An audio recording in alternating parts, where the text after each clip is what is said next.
Welcome, everybody, to another edition of Reasonable Doubt, brought to you by the Harris County Criminal Lawyers Association. I'm your host, Jimmy Ardwan, along with my co-host, Julio Vela. Julio, what's going on, my friend?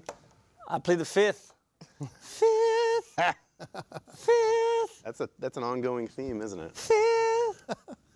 Is that your octave for it? Fifth. That's a little low, man. Come on, you're not a baritone. I'm Mexican, man. We got the high, fifth. You know what I'm saying? Like, Don't you have some Julio Iglesias in your? oh yeah, but I'm saving that. Saving that, yeah. Anna Kournikova, waiting for that. Anna Corner. Oh, Yeah, remember? wasn't that the kid? I was talking about Julio, the dad. Oh, Julio, yeah. I think The you said original. Right, yes, the OG. Yeah. Fifth. Come on.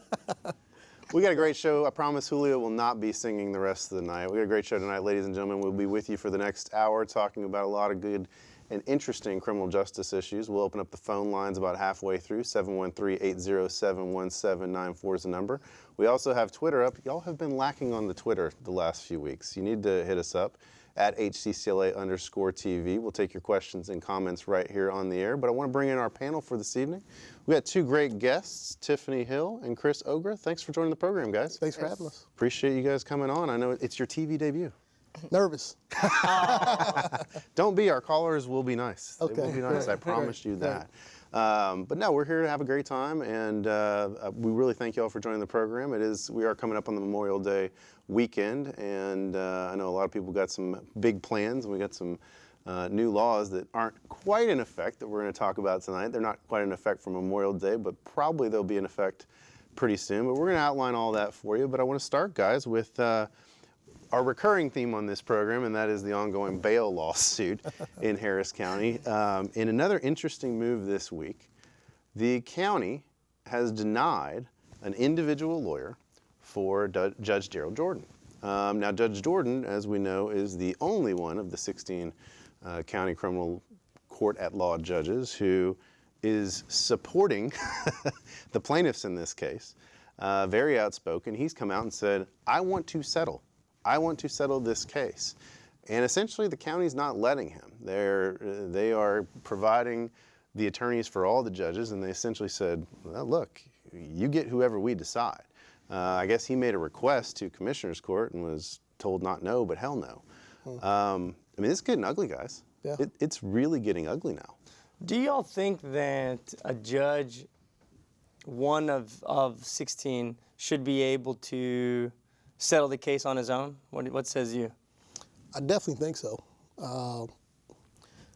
Politics probably plays a lot behind this, as you know. The position Judge Jordan has taken on it takes a lot of courage. It's very rare right now. You see a new DA, Kim Ogg, Harris County Sheriff Ed Gonzalez, and a federal judge, and a county criminal court judge, Judge Jordan, all basically say the same thing, that it's not right how the bail system is. It needs to be reformed. And it just, I start off saying that these county judges are good people. I've worked in front of their courts, but the system is broken right now. And I think we can all attest, these judges are good people, but they're part of a system right now that is broken. And at the very lowest level, on the bail level, where people should not be copping pleas because they can't afford to get out. They should be able to afford to get out, post a bond that is reasonable, not excessive, and then have their day in court, whether it's pro se by themselves, whether it's, they hire their own attorney or they get an attorney appointed. And it takes a lot of courage for Judge Jordan to come in as a new county criminal court judge and take a lone wolf stance, to be honest with you. Okay, so you let them all out. What says you? I say major kudos to Judge Jordan for him to be one of 16 judges to actually take a stand against what's going on. I mean, we see it daily. I'll take a time served just so I can get out of jail. I don't want to sit in here for another 5, 10 days, 30 days while you get discovery. It is a completely broken system. And I believe he should get appointed his own lawyer. Should they settle based off of his ideas? Probably not, but at least listen to them, at least see where he's coming from, and maybe they can all come together and reach the appropriate settlement of how to handle this bail system. We all know that it's wrong, and for them to deny him a lawyer, apart from them, he disagreed vehemently with what's going on. And so now they're basically telling him, no, just sit up and shut up and ride with the rest of the curve, which isn't right. Well, it's an interesting legal issue, I think, and I'd love to get you guys' thoughts on this, but how do you, as an elected official, I mean, you're being sued in your employment capacity, basically. You're not being sued individually. You're not being sued for what you've done as an individual. You're being sued in your official capacity. And so you are an employee of the county. Correct. And it's almost akin to kind of, I mean, I look at it the same way as when you have an insurance policy and you get in a wreck, and the insurance company, very few insurance policies say you can go out and choose your own lawyer and we'll pay for it. Correct. We have a duty to defend you. We understand that. But we will choose that lawyer. We have relationships with law firms. We choose those lawyers. We've negotiated billing rates. Now, the billing rates in this case are are astronomical at this point for the county. They're not getting a break like an insurance company would to defend your car wreck case. But how do you do that? I mean, I understand Judge Jordan's position, and I'm sympathetic to it. But I am somewhat a little leery of this in the sense of, he has to know legally it can't be done. And so really what this has become, in a way, is just everybody being able to politically grandstand. And I'm not trying to call out Judge Jordan for that, let me be clear, because I think his motives are right. But I will say that I do think to some degree, if you're a lawyer, you understand, like, yeah, I'm being sued in my official capacity. I know I ain't going to get my own lawyer, but I think in order to get my point across, I have to get out here and get to the media and show that. And unfortunately, I think a lot of people aren't going to understand that the county probably doesn't have to provide him his own lawyer, right? It's kind of like the scenario where you got an individual whose back's against the wall, and all he can do is go to trial. And this is what he's doing. He can't get his own lawyer. He can't do anything else. So he says, set it. And I'm going to scream and yell and do everything I possibly can. Completely agree. And it's kind of, where he's the guy against the system, where the defendant in jail is the guy against the system. I mean, I look at it this way. He has come out. He said what he has to do. And what his beliefs are, and now they're saying, well, we're not going to provide you a lawyer. I mean, it's the last thing he has left at this point to really drive his point across the goal line, so to speak. Right. Is, hey, look how ridiculous this has come. This is how ridiculous it is. I want to settle this case. I'm the lone voice trying to settle this case, and I can't even get my own lawyer to settle it. This is how preposterous this thing is. So I mean, I see the point. It's just it's a legal conundrum that I'm not sure he has a real solution to. Right, and you just echoed on it. Since he does fall under the category as a state employee, they're putting probably one law firm representing everybody. Right. And they or the county attorney's office. Or county attorneys, exactly. There's a split, as I understand. I think. Right. That some judges have the county attorney and some have the private law firm. It's a weird deal. And it is weird, but they should represent everyone and listen to all 16 judges' opinion. And I'm sure, like I said, we've been in all probably 16 judges' court. We know they're good people, but politics are kind of caught up in this right now. And Judge Jordan, his opinion, I think he has the right opinion on this. And I'm sure, probably behind closed doors, some of the other judges probably feel the same way. But if the county attorney's taking a stance as a blanket stance that I'm going to say this and represent everybody like this, like Apple A, and you have a guy that's banana, yeah, and that's just your attorney, it's going to cause problems, especially if he's grouped in right now with all the county judges. Mm-hmm. So I can definitely see the quandrum that they're in, which makes it hard for him, makes it hard for the county attorney. So it's hopefully it doesn't keep dragging out to where I heard, I think I read in the paper it's at $1 million in fees or something like that. about $3 million Three, now. $3 million. I'm sorry. $3 million, $3 yeah. million, and it's still, probably nowhere, close to settling or anything like that right now. We looked at the future, and let's say this whole thing shakes out the way the district attorney, Kim Ogg, is looking at it, the way the sheriff is looking at it, the way a number of our local and state representatives are looking at it, and the way Judge Jordan is looking at it. We may be on the verge of a fundamental shift in history Definitely. of reform in Harris County. And it's truly monumental that it's happening now, and Judge Jordan very well may be carrying the torch by himself within that judge group. Well, you touch on that, and I want to go off that for a little bit here, Sure. because we saw that at the federal level to some degree, where we saw a momentum toward criminal justice reform. Okay, Correct. where we are starting to now, from an executive branch level, see the pendulum swing back with Jeff Sessions. And so now there's a little bit of a pushback from Congress to say, hey, well, if this wacko over here is going to do this, maybe it's high time we finally do what we should have done 20 years ago and start exercising our legislative power to rectify some of these wrongs. But I do wonder, because 2018 is right around the corner. Oh, yeah. Okay, and if the lawsuit is resolved by then, all these people, all these judges, and all these other politicians who were on the wrong side of this thing could really face a backlash, I think. I mean, if it goes the way you say, Julio, Right. and the district court's order is upheld, okay, and that's the way the case shakes out, and ultimately the bail system is deemed unconstitutional.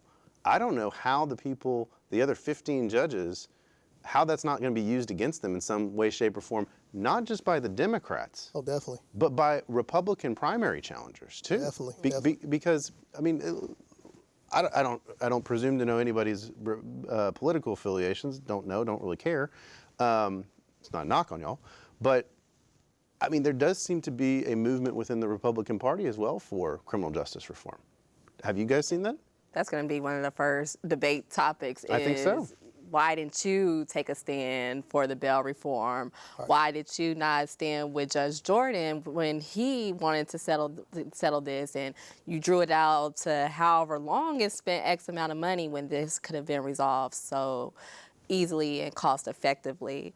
So that would be an interesting thing to see come the 2018 elections, as if that did turn out that way, and another shift like we saw in the 2016 elections for a lot of Republicans losing their benches in 2016, even some of the good ones. Or even just incumbents. Right. Because I don't know. I mean, everybody keeps speculating that the Democrats may actually have a chance in the non-presidential election. And I you don't never- know. We'll you never find out know, for right, sure. right. But You never I really know. do think. You don't know. But I really do think this could be an opportunity for people who want to primary these candidates. Definitely. Definitely. In the Republican Party. Yeah. You know, Definitely. because look, you had a lot of Republicans in 2016 who went over and supported the Democratic candidate because they were so unhappy Right. with what Devin Anderson had done. Exactly. And like I said, to echo again, I mean, it's so rare that you have a DA, Kim Ogg, her office, sheriffs, Ed Gonzalez, and a judge, and a federal judge all agree that these bonds are unconstitutional. You know, they do inhibit poor people to have to plea, basically. And it's just, you don't see that. You know, I would have never thought this 30 years ago, 40, 50, you know. I mean, it's never been like this. You know, usually they're on the same side, but it's the other side where it's more conservative. But right now, we are seeing a shift in criminal reform, and Judge Jordan is kind of at the forefront right now. That, hey, this is not right. What I really believe is they're going to have to scrap this whole bail critique and come up with a new bail critique that's fair for everybody, or a case-by-case basis. You know, we call in so-and-so, madam, Mr. John Doe or whatever, and look and evaluate who he's living with. Does he have residency? Is he going to have ties to the community? He's not going to just flee or run away. They look at the criminal history, look at what he's doing now with his job. They're going to have to come up with some kind of requirements. And they're bright people. All 16 of these judges are very bright, very smart. And I know they can get it together. And they're going to have to come up with a whole new way of how we grant bail that's not excessive and it's not unreasonable. Well, and one of the things that concerns me about that is, you know, as much as I am, I guess, you know, for the reform, okay, I'm with the idea of it, okay? Right. I'm just unsure how you implement this in the largest county in Texas. Yeah. I mean, that's my concern in this whole thing is I understand the premise behind it, okay? I understand you should not be holding people on monetary bonds because it suppresses the poor, okay? I get that. But how do you implement this essentially overnight in a county this size? I mean, this is like trying to turn the Titanic on a dime. It's like by Monday. Yeah. Exactly. Get it figured out. Because I mean, think about it. I mean, how do you what does there is going to be? I'm wondering if there is, and I hope that they can come up with something that says, or somebody can show me, or say, yeah, you know, there's probably going to be some short-term growing pains in this thing, but I'm concerned it's not going to be short-term. I'm concerned that it could be months of people, that the idea is to get people out, right? But that functionally and in practice, this is going to be very difficult to pull off, to have all these bail hearings, to, you know, that are occurring, you know, throughout the night, basically, as people are getting processed in. I mean, there has to be something that, I don't know how you do that, because if you're saying everybody has to have a hearing, everybody has to go through these factors, I don't know how you process that many people. And I guess you put it in the inmate processing center, and yeah, we're talking about a bottleneck. I mean, because it's gonna happen. I mean, well, because here, and feel free, Sure, jump in go at ahead. any time, okay? Don't let me just ramble here. No, go But, ahead. but one of the premises that everybody always talks about is the idea, and you said it before at the outset of the show, Chris, was people have to languish in jail for 3 days, and they can't get out because they can't pay the bond. All right. Well, what happens if people languish in jail for 2 to 3 days because this system is all jacked up? Right. And you can't get a hearing for 2 to 3 days because of the backlog. What happens then? Just what you said is going to be more backlog. But you haven't solved the problem, is my Right, point. right. freedom! And there, Just let everybody out. Everybody out. Everybody's running amok. No, and People there's- are looting the streets. No, I mean this. I mean, of this course is the that would be fear-mongering. chaotic, but and there. I go, can Tiffany. imagine them putting something in place. I mean, And that's what I was going to echo. whether it be, you know, like them hiring the additional public defenders to represent persons at Sure. bail hearings, something to that effect. It's going to be more lawyers needed or something to watch what these judges are doing and if they are violating Judge Rosenthal's order and whether or not they're still keeping people in jail on these low-level misdemeanors. And the echo off of that, there are going to be things that just like a DWI, if you put somebody on a DWI bond, they usually have some kind of device, monitor, scram device, something where they can keep track of you. And that might be something they may do with more misdemeanors. A device checking, making sure you check in a little bit more frequently, especially if you're on a PR bond, checking in with the court. Probably going to need maybe some more people, or if not more people, it might More judges? could be more judges or more got to. or Where more does money come for that, though? more responsibility. From the lawyer fees that there's putting down the No, but seriously, but I mean, where does the money? Okay, so if you're going to say, in order to avoid a 2 to 3 day lag, if you will, that we have now, that is the impetus for why we want this, where are you going to get the money for it? That I don't know. I don't know where the money will come. But on the flip side of that, think about the money we're spending keeping these people in jail. Agreed. That should be out, and we're having to house them, feed them. And Harris County, last time I checked, is not a campus dorm. And a lot of these people. No, I agree. You know, a lot of these it's people. actually a mental So, institution. You know, so a that's lot of my these question people is should that not do be those there. resources that are being used at the jail, do they get, I mean, is Ed Gonzalez going to come in and say, all right, yeah, you can take away my portion of the budget to go fund more magistrates and more public defenders? And I don't even think, Jimmy, it's more magistrates. I think there's. Well, they're going to have to. They're going to have more judges and more to be able to process as many people. Yeah, I'm with you. I don't know. I don't know the answer by no means. I have no idea what the answer is. But my thinking is, if there are going to be more PR bonds or more people out on bond, just like how DWI, how you have to check in, how there's monitors at home, there can be monitors, and I guess that's CLO. That might overwork maybe some CLOs. It might, but I mean that's the next thing that came out this week is that the public defender's office is going to add more lawyers. Okay, Right. so they are going to add, I think it's what four lawyers in the eight total, but are they adding 4 in the bail hearings, or do we know? I'm not sure. I think it's all 8 to the bail hearings. Okay, so I could be wrong. So, and you think the average pay for that is Somewhere between 80 and to 100? 100,000. Okay, so that's almost $1 million. Yeah, and Right I think there. that's what they got. Okay. I think they got $1 million to fund That's $1 it. million. But where'd they get that $1 million from? Where they get the. I mean, that's what I'm saying. Is where Ed Gonzalez do they is get Ed the $3 Gonzalez million? saying, "Hey, I'm going to give the $1 million Where do they back"? get the $3 million to I fight agree. the suit? I right agree. now, That's my question. You know, in so all I mean, this the is- money's coming from somewhere. People are throwing it like the proponent side is saying how much money we're going to save, Right. and then we've got all the other people saying, well, here's how much it's going to cost you, and both sides make compelling arguments. I got to be honest with Correct. you. I mean, the one side that says we're going to save all this money by not housing them in the jail, it's a very compelling argument. But the other side says, hey, Where are we gonna pay where are we going to pay for this? Because we got to hire additional magistrates. Here's $1 million just in 8 lawyers. And what if those 8 lawyers aren't enough? We need another $1 million. Well, if you think about it, I think year? it said there's something close to 80 to 100,000 misdemeanors a year. Is that what it was? Yeah, 80,000. 80,000 misdemeanors. Yeah. You're going to have 8 public defenders here in PC Right. for 80,000 misdemeanors. It's crazy. Yeah. And a hearing on each of them. It's mind-boggling. insane. That's what And I'm you saying. heard about court appointments taking like 300, 400. Right. You're talking Right. about 80,000 misdemeanor cases and 8 public defenders. Now, I think if anybody can solve this issue is Alex Bunnan. Oh, yes. I think he's a brilliant mind. He's been all over the country. He's Yeah. the best. But man, I'm so glad I'm not him. Yeah. I'm so glad I'm not him because good luck. And I have faith. I definitely think it can be done.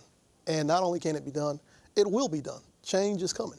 We cannot keep going with the system we have right now. It's unfair. Yeah. Nobody should have to take a plea because you are poor and you don't know mom's number. You get locked up, you don't have a number to call, you can't afford the bond on your own, and you don't get a PR bond because of an offense you had maybe 10 years ago. And this is just Right. random scenarios. But something has to change. And we're changing slowly. The wheels of justice is never fast. But Judge Jordan is kind of at the forefront saying, come with me right now, guys. And if there's money to fund so many other programs and to build more jails I and agree. to house more people, I don't know why, the powers to be in our community, Mayor Turner and whoever else that's way brighter than me and know more accounting and budgeting than I do, why we can't sit down and come up with a plan that will lessen the burden on taxpayers to have to it's really coming out of our pocket to Yeah. fund these guys and to hold them in jails, basically. And that's not right. They need to be out there in, maybe, like I said, monitoring. You're on a PR bond. Yeah. There's different monitors we can put, different scrams, different this, that. I don't know the cost of any of that stuff. I know it'll probably work some of the CLOs in the courts. They'll probably be doing more work on top of the work they already have. But there's, different check-ins that we can do to make, 'cause the worst thing is, to me, fundamentally, the worst thing is having anybody have to plea or have to take a plea because they just cannot get out of jail. Well, but what if they're in the same position because they can't get to a hearing? I mean, do the math. Right. I don't know what the percentage of the 80,000 misdemeanors actually get retained versus a court-appointed lawyer. I have no idea what that breakdown is and how the split is. But let's just even assume, for the sake of argument, it's 50%. Okay. Let's say 50%, and I'm sure that's way on the high end. I was going to say get 80%. but let's take 50. Okay, so we lop off and say you've got 40,000 people that have to be serviced by 8 lawyers for bail hearings All right. Adios. a year. Yeah. I mean, the ABA standards say a lawyer shouldn't even handle more than like 200 or 300 cases in a year at most. And you know you're what's- basically going to be asking these guys to handle 5,000 cases a year of just bail hearings. You know Now, what's- but you know what's how do crazy? but again, you're talking about time because Right. how does this lawyer have the time to properly investigate and go through a pretrial report? You know, be able to contact witnesses potentially Correct. and do all that. I mean, you've still got some obligations for things. I just don't see mathematically how it's possible. So then you say you've got people to do this, but you're really just putting a Band-Aid on, you know, what needs stitches or you know, a Band-Aid on a broken bone almost in a way. I mean, it's just, I don't know that it's a fix. To be one of the public defenders that are going to be on the front lines starting in July.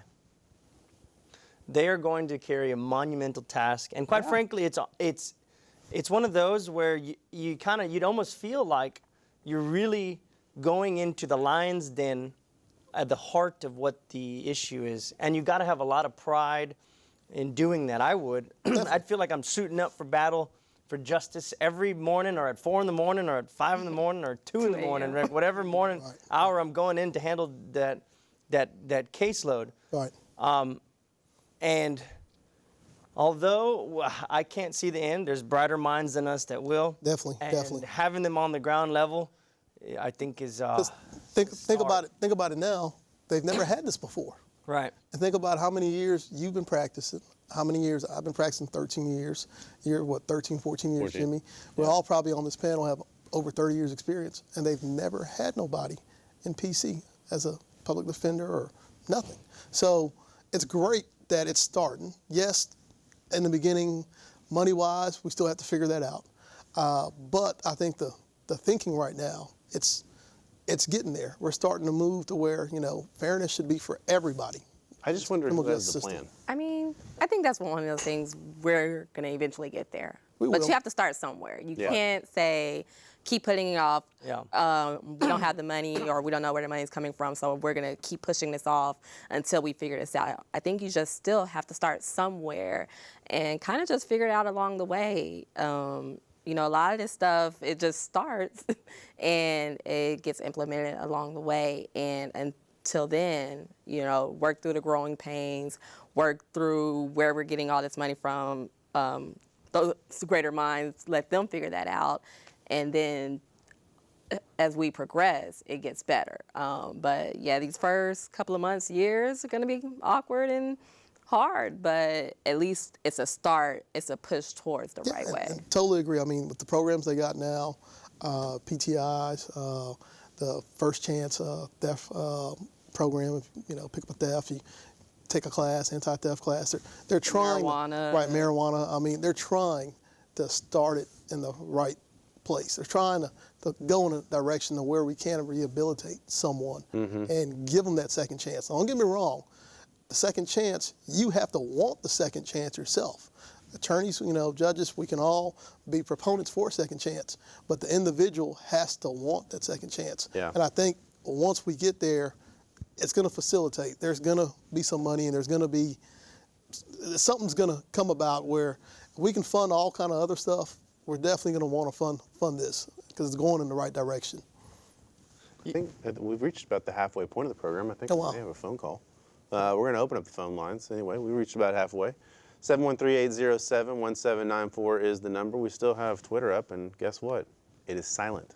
So send us your questions Use and comments. the Twitter. Use your fingers. Type out some questions and comments. I think we have a phone call, so let's try and get them on here if we can. Yeah, we got one. Hello. Thanks for calling Reasonable Doubt. Yeah, I was just wondering, can y'all talk about what court costs and fines are used for? Because if there's 80,000 misdemeanors filed a year, and say there's an average of $300 in court costs per case, I know some of those are dismissed, some of those are found not guilty and don't pay court costs, but that's $24 million, period, just in court costs. And if you're on Right. probation or if you're on the pretrial supervision, you're going to be paying for that privilege and a supervisory fee, not even counting court costs. Yeah. So I don't even know. Where does that money go? Does it go to some of what y'all are talking about, or what? Well, that's a great question. Look, they had that whole big breakdown where they had the spreadsheet of how much everything costs and what everything is coming to. But I think the fundamental flaw in some of this is when they're factoring it in, now we've got all Class A and Class B marijuana cases that are gone. So that's what that I guess that goes to my point is, when you shift this whole thing around, it's good to talk about, well, we're going to save X amount of money on the jails. But when you get into the practice, I feel like they're not accounting for losing some of this stuff through the pretrial intervention, the second chance program, some of these other diversion programs. Because as the caller pointed out, that's revenue. Correct. That's money coming in that could be used to fund this stuff. I think it goes back to what you said earlier, that a lot of it, or what you touched on earlier, a lot of this change and reform is going to have to be with the district attorney's office. They're going to have to put, District Attorney Ogg is going to have to put her money where her mouth is, and if she's serious about reform, she's going to have to stop taking these criminal trespasses, these driving while license invalids, these bogus arrest first, ask questions later charges, which are all the charges, the trespass, the driving while license invalids, the little mischiefs, the small thefts, where those are the guys that are copping to pleas right away. Those are the ones that are copping to pleas. That goes to a discretion issue too, Right. which Right. I want to come back to that in a minute, but we got another caller that I want to get in here. So let's get on the phones. Hello, thanks for calling Reasonable Doubt. Yeah, a couple of. I'd like to get an opinion on a couple of things. I think right now the tab for the defense attorneys is approaching or exceeding $3 million. Right. So when the case is finally settled, won't Sussman and Godfrey have a fee of their own, reasonable and customary fees for the defense for the prevailing in the case? And won't that be another amount? And why hasn't this been spoken about? If in fact this is true, you've got a $6 million hickey, and it's all the result, in my opinion, of the pride of those people, Right. the commissioners and the judges, Right. that just say, hey, take a break, take your breath. We've done wrong. We just can't keep going on this way, down this road. Let's just make it. And there's a multiplier effect in all of this too. I mean, the lives that are disturbed and unfulfilled, and the burden that it creates on the least of these is, far exceeds what we see Definitely. in this whole presentation of this is the issue or that is the issue. No, that's the tip of the iceberg. This is crumbling society. And the other thing that I've got Very true. is from another point, from a fiscal point of view, the bondsman, I believe, I was just about to say that. provide a tax. Get me on the panel over here. Yeah. We got a seat got for a you. chair. We got a seat for you right here beside me. Okay, excellent. The bondsman provide. You hit it on the head. The Ellis indigent thing that he did 15 years ago. They provide the money for the public defenders. So how are you going to get the money if you do away with bond? I mean, this has got to be, I think this has got to be like well thought out. And you got to get away from the sound bites, and you got to sit people in a room with authority and don't let them out. Yeah, that's great points. Thanks for the call. I mean, he makes some very good points that, Very good I do points. think, look, I think the total tab for this thing is probably going to be, look, they've got $3 million in legal fees. All right. And we haven't even gotten to the Nowhere summary close. judgment portion. We haven't Nowhere conducted close. discovery Right. in the civil case, Right. much We just less had a hearing. trial. Right. We had a temporary Baby injunction stages. here. Baby stages of everything. And the tab is $3 million. Right. And so the caller's right. I mean, I haven't looked at the pleading in a while, but I do believe they are entitled to attorney's fees under the claim. Because if I remember right, under 1983, and I think they sued under 1983, Yeah.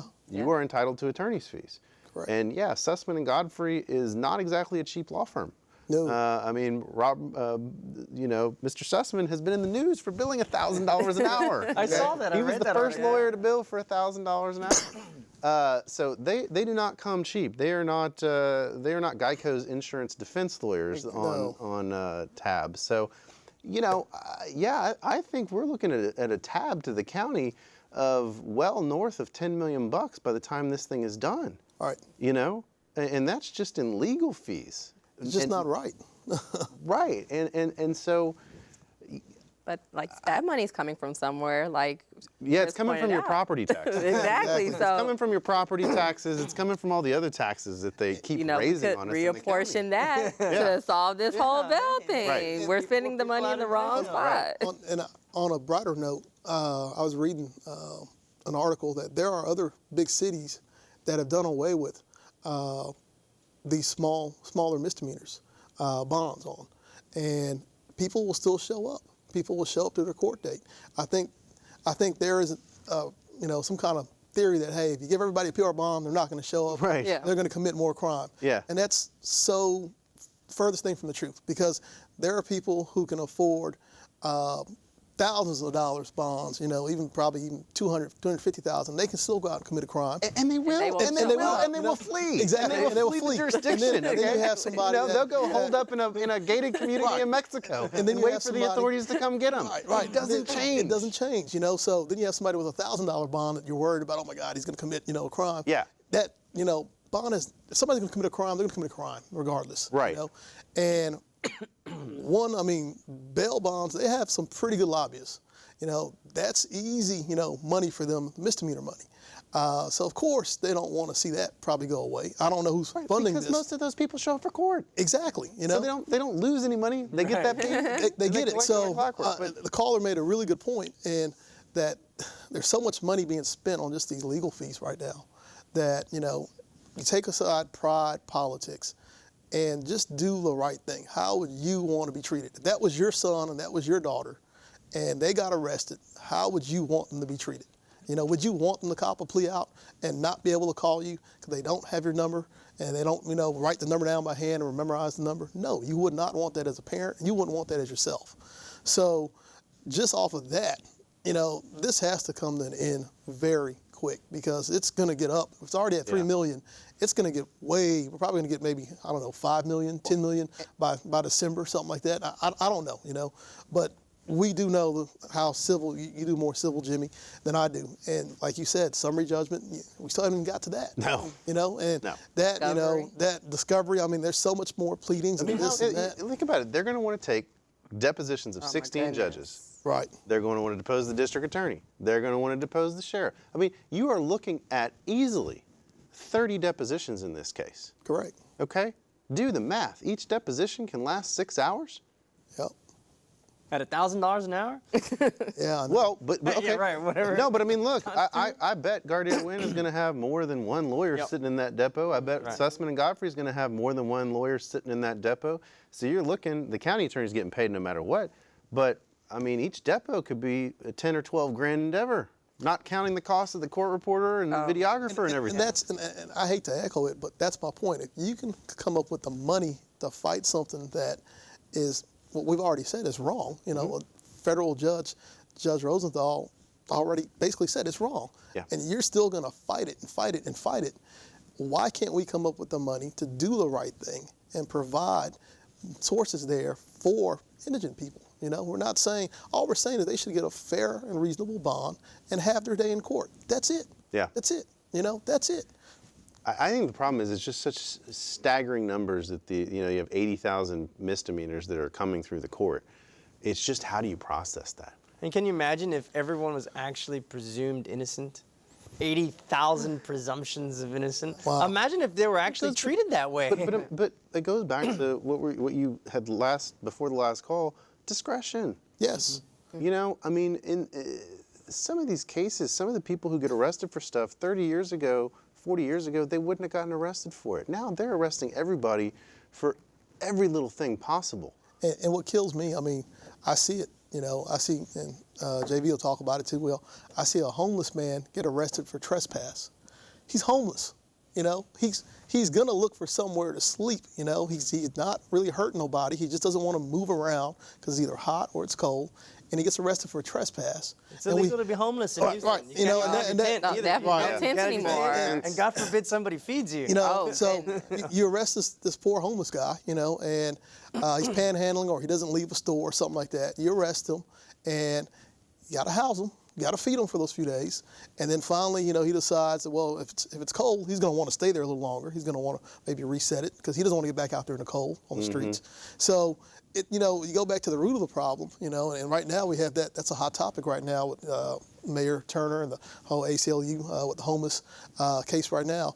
That it's a very, you know, it's a hot topic. It's a topic that needs to be figured out because there's so many trespasses on the misdemeanor docket where people are just, you know, homeless. A lot of them are just homeless, and they're being housed like a campus, you know, a dormitory, and they don't need to be housed. You know, should they be arrested? Should they be moved? I mean, I don't know what the officers need to do on the street, but it's a waste. You know, it's insane that, you know, we get a guy that's, you know, trespassing because he's homeless. Of course he's going to trespass. He's homeless. you Right. know?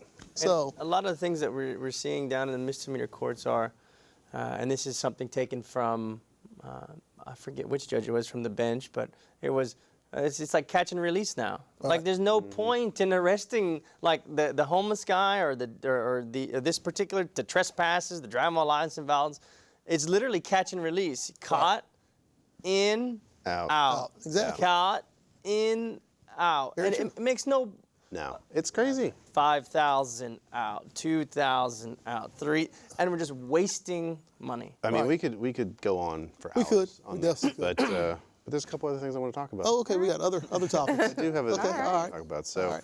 but I mean, yeah, it's just that's just something we could talk about forever. But I do want to because I think this is a big issue that a lot of people have been following, and it's the texting while driving ban.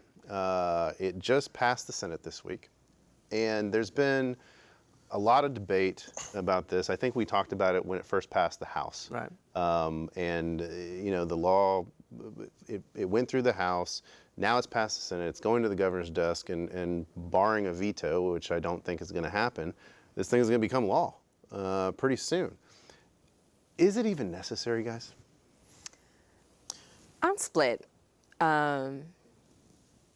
Safety-wise, yes. You have a lot of young drivers out here. I think about maybe 5-10 years ago, I took a defensive driving class, and they said if you count every 1 to 3 cars, someone's going to be on a cell phone. I think now you count every other car, someone's on a cell phone, and I've literally witnessed people looking at their phone like this and not even looking at the road. So there are some people, safety-wise, that abuse this. It causes lots of wrecks because people are distracted because of texting while driving. Now, on the other side, I think this is just like the broken tail light. Right. All right. I have, Pretext, this pretext, is, right. I see you texting while you're driving, now I have a reason to pull you over. And leads down to a rabbit hole of a whole bunch of other different charges Exactly. because now they have PC to pull you over because they saw you texting while you're driving. Or So even that's just what saw makes- you holding your phone? Oh, yeah, holding I your mean, you phone. could have been looking at a map. You could have been looking at anything. GPS. That's the thing. That's Exactly. right. And I view it not only like that, but I also view it as just the over-criminalization of everything. Exactly. We just need to, we feel the need, and our legislature feels the need to keep adding criminal laws. All right. And I feel like that it is a pretext thing. Yeah. In some, but it's also the words out of my mouth. it's not necessary. If the goal is to be able to stop people from texting while driving, well, I think there are other laws that are already enacted that you can prosecute this under. True. There just is. And so I don't know what benefit this has. I took a look at the bill itself, and so what it says is that actually anyone under the age of 18, you can't text it. You can't even have your phone around. And interestingly, if you have a motorcycle license and you're under the age of 17, you cannot transmit any Right. communication via wireless device. For first-time offenders, it'll be a minimum of $25 to $100 fine. For repeat offenders, or to be enhanced, it'll be, I think it's up to a $200 fine. The officers are prohibited from seizing your phone or going into your phone other than reasons, and it literally says, other than reasons allowed through the Texas Code of Criminal Procedure, which is PC for whatever, right? I thought that exception was a little silly and was a little broad. But so the idea is that if they see you texting, not looking at the weather, not looking at a map, But how are you going to see how that? are they going to do that? I don't right? know how they're going to know that. I mean, look, here's an example I had one time. I had a drug case out in Arizona. It started out with a DPS arrest, and it went federal, okay, because they found the cops kept the client for a prolonged period of time and discovered they discovered maybe $1 million in cash buried in the floorboard of the van. Oh, nice. That's another story. Pre-tech. But I mean, the interesting part of that hearing and what brought me to that case that I had, and it was more than 10 years ago, but this to me reminds me of that case that I was on, because in the testimony that we had for a motion to suppress hearing, because we were challenging the stop and saying it was a prolonged detention, that first of all, they didn't have probable cause to stop him, and then once they did stop him, that they had a prolonged detention, hold him up under the underpass and everything so they could search the vehicle. But the point is, the officer's testimony was when they pulled him over, he went on the passenger side of the car and literally testified under oath to the judge that he could read the mileage on the odometer in the car from the passenger side. Wow. And the federal judge said, you know, the judicial version of I call BS on that, and he said, I find your testimony fascinating. Nice. But Made up. that is the extent of what I can view and envision here, is that a cop is going to say, well, I saw him doing this. You know, I saw him writing this, that, or the other. Right. It's like, how the hell did you see that from where you were? Well, then, you know, how did you see it traveling at 60 miles an hour in a car? and then what they say, Impossible. show me your phone. Then give me your phone. Yeah. Right. And then now you're in it. Right. Right. It's going to be bad, I think, for a lot of people that from that one text message or officer saying I saw you texting, so much other stuff will come out of that. Well, he also smells like a marijuana. I smell odor of marijuana. I smell this, that. So hopefully we will have some good magistrates that Look, I don't PC's read. I don't like texting while driving. Yeah. I mean, I have young kids. I don't want these people. I don't want people texting while driving. Totally I see agree. people on the road doing this, that, or the other. I mean, no hands on the wheel. No I'm like, hands, just driving. I'm like, Knee dude, driver. come on, man. I got small kids in the car. Totally agree. Exercise a little sympathy and towards others and know your surroundings. So, I mean, I like the intent, but as a intent, lawyer, I'm right. just like, And it doesn't make sense. It's going to be so hard. It's going to be so hard to see how these officers write these reports. Like you said, it's impossible to see somebody texting. That's your version, your subjective opinion that I saw him texting. And of course, say I'm not texting. I was looking at directions. I was looking at this or that.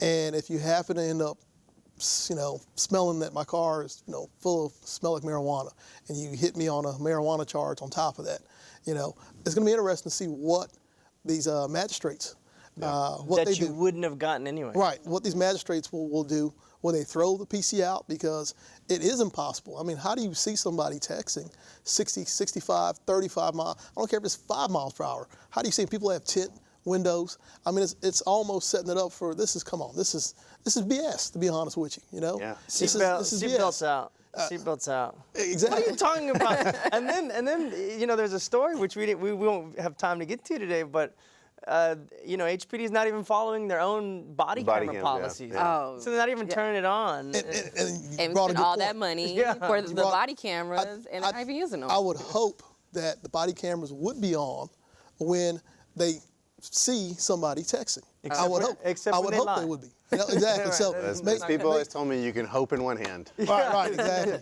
So that's going to set up a very interesting dynamic in the courthouse with a whole lot more criminal cases. I Yeah, think. I than we already think so have. too. be honest with you. Interestingly, one last point before we move, or if we're going to move, We are gonna move. Texting while driving doesn't count as points, so you're not going to have points on your license. Oh. So you just no points, no suspensions. Just you get caught, you get money, and then hopefully, that 5 kilos of dope you got in the back kind of goes away. But can Exactly. you imagine? So we got a 3823 instruction really quick that says, okay, if any conduct from the government is in violation of the laws of the land, the United States Constitution, you shall disregard any of that evidence. You can present it to the jury and say, usually we say, hey, cop said my guy was speeding. It's obvious my guy wasn't speeding. Therefore, you should find my guy not guilty.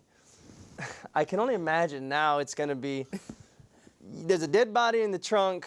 My guy wasn't texting. Exactly. And so they got to the dead body because Because of the my guy text. wasn't, because of the text. So Because he saw me not guilty. texting at But- 55 Yeah, it's going to be a miles per tough hour. one. It's going to be a tough sell. Yeah, it is. All right. Last topic for the evening. Sure. Go back to, and Julio's singing. All right. So former National Security Advisor Mike Flynn is going to invoke his Fifth Amendment. If you've watched any of the cable news channels, this has been debated, talked about ad nauseum. What has not been, though, and so I'm sure most of you have seen this by now, and those with a rudimentary understanding Right. of the Bill of Rights should know that the Fifth Amendment is your right to remain silent and not have to speak and give testimony that might incriminate you. In some cases, you can also not have to give documents if the act of actually producing those documents might cause you to be exposed to a criminal charge. But the question I have, and I want to take this in a different direction for y'all. There's been all this talk about Mike Flynn invoking his Fifth. And typically, people aren't supposed to know whether you've invoked your Fifth. In a trial, it doesn't come in, right? Correct. This has been covered by every major media outlet, whether it's Flynn, whether it's Trump, whether it's Lewandowski, whether it's whoever from the campaign. How do these people get a fair trial? I think they're all done. Yeah, that's going to be really hard. I mean, who doesn't watch the news? Who doesn't hear Exactly. it in passing? Social media in itself will definitely keep a lot of people informed about it. So I mean, correct me if I'm wrong. And I don't care anybody's politics. I don't care anybody's politics out here, but please call in. Right. How do these people get the presumption of innocence when they walk into a courtroom? It's tough. Very tough. I mean, Yeah, I was asking the same question, and this is off topic, but I relate. Bill Cosby's trial is going on right now. Yeah. I don't know how he's getting a fair trial.